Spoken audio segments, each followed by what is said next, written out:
Hello friends, welcome back to my channel the guideline. Guys, आज के video में हम लोग बात करने वाले हैं बीएससी इन एविएशन कोर्स के बारे में। इसका फुल फॉर्म है bachelor of science in aviation.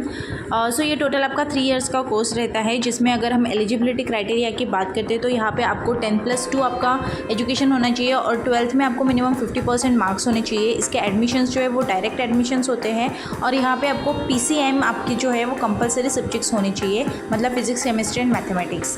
Then अगर हम यहाँ पे सब्जेक्ट्स की बात करते हैं तो आपको बहुत सारे अलग अलग सब्जेक्ट्स सीखने मिलते हैं यहाँ पे, जैसे aircraft system and instruments, air navigation, aviation metrology, aviation law and regulation, airport planning and management, aviation safety and security, aircraft maintenance and repair, aviation management, aerodynamics etcetera. ऐसे आपको बहुत सारे अलग अलग सब्जेक्ट सीखने मिलेंगे।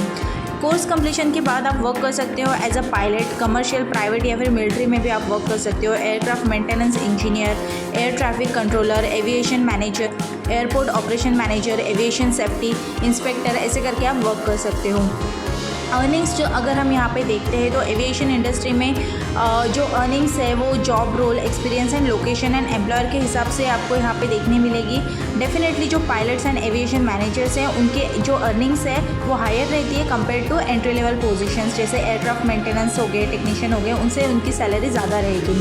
तो अगर हम एंट्री लेवल सैलरी की बात करते हैं तो 3 to 6 lakhs पर एनम तक आप यहाँ पे एंट्री लेवल पे ही कमा सकते हो। देन अगर हम यहाँ पे हायर स्टडीज़ की बात करते हैं तो आप मास्टर्स कर सकते हो एविएशन में, एमटेक कर सकते हो एरोस्पेस इंजीनियरिंग में, या फिर पीजी डिप्लोमा कर सकते हो एविएशन लॉ में, या फिर पायलट ट्रेनिंग प्रोग्राम भी कर सकते हो, या फिर कोई भी स्पेशलाइज सर्टिफिकेशन कर सकते हो, आप MBA भी कर सकते हो।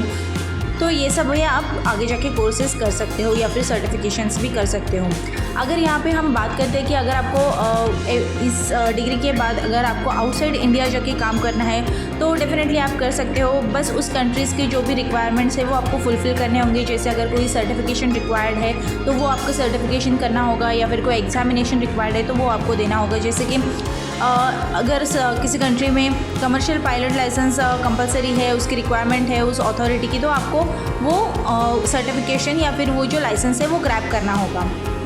देन इसके बाद डेफिनेटली हर एक इंसान का इंडिविजुअल जो इंटरेस्ट है वो डिपेंड करता है कि आपको कहाँ पे किस सर्टिफिकेशन में करना है या फिर किस पर्टिकुलर फील्ड में आपको जाना है। एविएशन बहुत बड़ी चीज़ है और आपको यहाँ पे काफ़ी सारे स्ट्रीम्स भी मिल जाएंगे।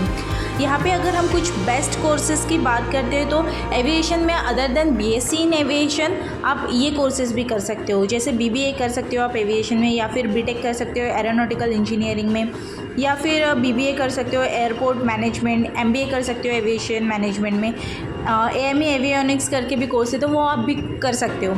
इन सब कोर्स के बारे में भी अब हम आने वाली वीडियोज़ में बात करेंगे। So that's it for this video. I hope ये इन्फॉर्मेशन आपके लिए हेल्पफुल रहेगी। Thanks for watching and listening.